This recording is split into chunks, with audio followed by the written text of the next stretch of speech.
Global stock markets soar and react positively in response to Donald Trump winning the presidential election campaign in the United States. So I thought it's only right that I do a little video about it here on my money channel, Daniel Schensmith. So I am your host here, both here and on Black Belt Barrister, but do subscribe here. On this channel, I talk to you about money, creating wealth, creating and running successful businesses, and avoiding the pitfalls of doing so.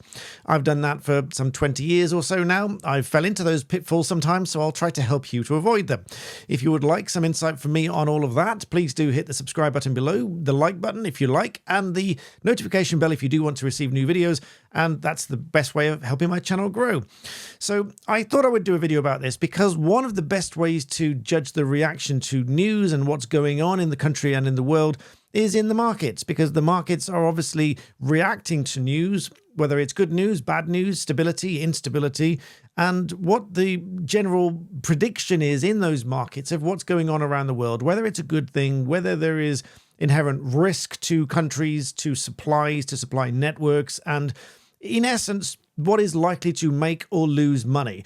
So if the stock markets have a general understanding that something is good for making money, then stock markets react positively.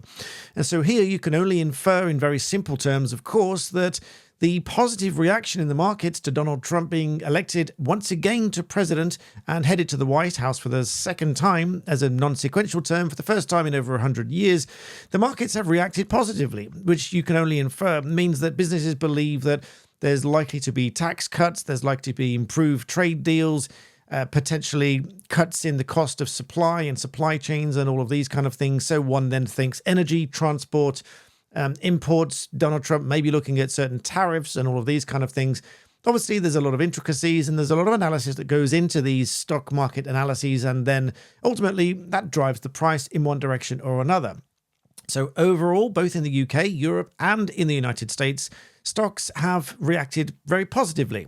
So if, like us, you have a set day every month that you are looking to invest in your stocks and things like that, that you've put the money aside for, hopefully, and you've been sensible and you put the money into some stocks accounts to, let's say, save for your pension or something like that, you may have recently seen the markets reacting positively to this. And then you may have thought that if they went down and reacted negatively, you could buy at a lower point, and then they will obviously bounce back a little bit and you can capitalize on that fluctuation in the markets. However, if you've done that in the last 24, 48 hours or so, you'll have realized that actually they've just been on the upwards trajectory.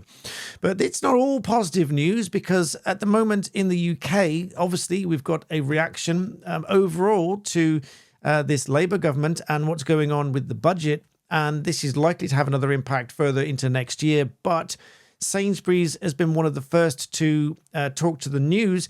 The CEO, Simon Roberts, has been talking to Sky News, talking about the effect that the budget and the increase in employer national insurance contributions is going to have on the business. Now, the CEO says that this is going to have something in the region of £140 million worth of increased costs to the business, which I believe Sainsbury's is the second largest by market share in the UK, which is a significant impact on the business.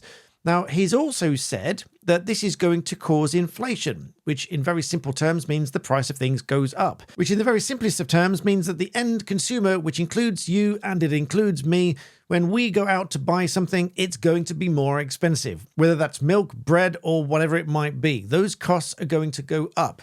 And that will be across the board, because Sainsbury's is just one example in the supermarket sector. But then every single business that employs large numbers of staff that needs to cater for those staff and will have a similar increase in national insurance contributions, they are quite likely going to pass on those costs ultimately to the end consumer.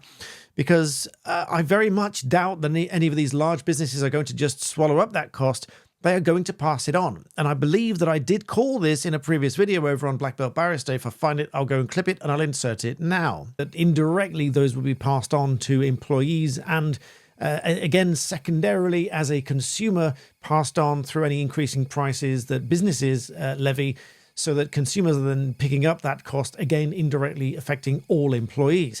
But coming back to Mr. Roberts of Sainsbury's, he said that they simply do not have the capacity to absorb this barrage of costs which has been imposed upon them by this latest budget. He also pointed to the analysis by the Office for Budget Responsibility, which says that Rachel Reeves's announcements are going to cause inflation to be higher than originally predicted, saying that it was difficult to disagree with that. He obviously said that the impact of national insurance was unexpected, and this is coming in fast, and it's going to have a significant impact and an impact on their cost base and on their suppliers' cost base, which, as I said previously, all the way up the chain, anything that affects your suppliers and their suppliers and their suppliers, this is a knock-on effect.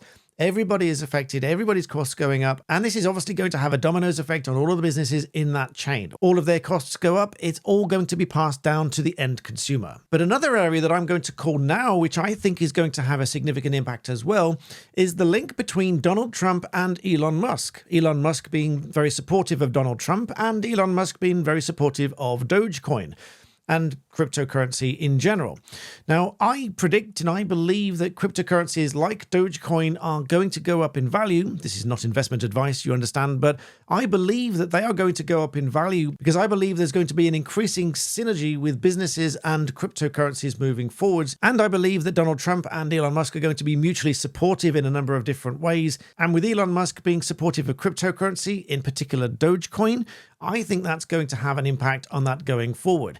And at the moment, it's one of these areas where it is still not too late to jump into and be in a position to take advantage of some upswings in the future, because it's not completely new, but it hasn't exploded like Bitcoin has just yet. So that is certainly one thing to look out for. I will say it now, I will call it now, and we can come back in a year or so and see what Dogecoin has done. And as a final thought, I suppose, a bit of an afterthought, but it is something that has been sort of mulling over in my mind in the last few days, is with the VAT levy on private schools, if you think about the clientele for those private schools, it is not all people that run businesses or wealthy and professionals and so on. There are a lot of people that work 2-3 jobs or have support from grandparents and various others to send the children to those private schools. However, I do think there'll be a significant effect by all of the professionals, the business owners and such like that send children to private schools, who are then going to have to burden an extra 20% of those fees, which are quite significant. They are going to look again to find those fees somewhere, because many people just, professional or not, business people or not, simply won't have the money to do that. And instead of taking the children out of those private schools, they're going to look for those fees elsewhere. So, for example, I can foresee a lot of professionals, a lot of business owners putting their prices up so that they can bring in more money to pay for those fees. And so ultimately, everybody else is going to end up paying for those fees as well. And not only that, there are countless stories now. I'll try to find one that I saw earlier on today. Yep, I found it just here. This is about a Year 8 transfer. The school responded to say, unfortunately, Year 8 is heavily oversubscribed across Hampshire County. As of today, the closest school with space appears to be Havant Academy. As the school is very far from your home, you may be eligible for transport support. Travel to Hampshire County Council. Kind regards, the admissions office. An email from a school that said that they have no capacity at the school. The closest state school is miles away. Therefore, the child may be eligible for some funding to transport them to and from that school every single day. So that's an additional cost on the state, and all of that comes out of taxpayers' money. So all of these different things, these different policies are going to have a significant effect on ultimately the end consumer, which drives inflation. Now, inflation is not good for economic growth, because inflation broadly just means everything goes up in value, means people are less likely to buy things because they are more expensive. Food will be more expensive, energy will be more expensive, luxuries will certainly be more expensive. And so people will spend less. And if they spend less, then businesses grow less. And if the businesses' costs are higher, then they will employ fewer staff because they'll be more expensive to employ. Therefore, there'll be more unemployed, and that feeds back into the chain. So as some other politicians have said just recently, now I've never considered myself anything to do with politics, really. Maybe that's why I perhaps should look to get into politics in the future. Maybe that's an idea. But as some of them have recently said, taxing your way into growth is just not a workable strategy, in my humble opinion. And I think history has suggested exactly the same. You cannot tax your country's way into a successful growth economy. That just doesn't work. If there are economists watching and I'm getting this completely wrong, please do let me know.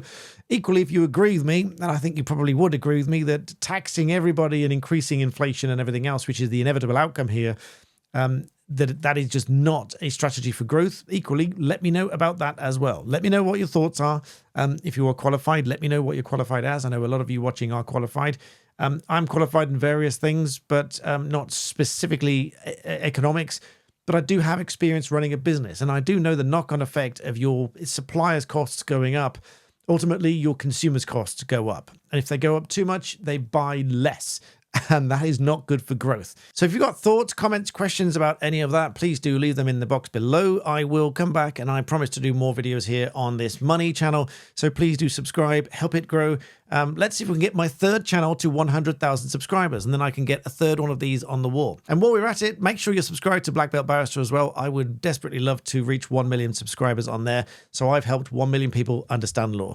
And with that, I thank you very much for your time. Thank you for watching.